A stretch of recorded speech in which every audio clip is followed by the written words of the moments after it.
এই যে দেখেন ছোট্ট রামিসা, যার বয়স মাত্র 7 থেকে 8 বছর, এত ছোট্ট একটা বাচ্চাকে ধর্ষণ করে তার গলাকে 2 খণ্ডিত করে হত্যা করছে।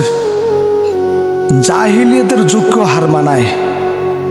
আজকে আমরা দাবি করি 95% মুসলমানের দেশ এই বাংলাদেশ, অথচ এই দেশের ভিতরে এখনো পর্যন্ত শরিয়ার আইন এখনো পর্যন্ত বাস্তবায়ন আমরা করতে পারি নাই।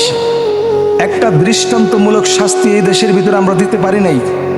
যদি আজকে আমরা দৃষ্টান্তমূলক একটা শাস্তি দিতে পারতাম, তাহলে আমাদের দেশের ভিতরে এই দর্শন আর ভাবত না।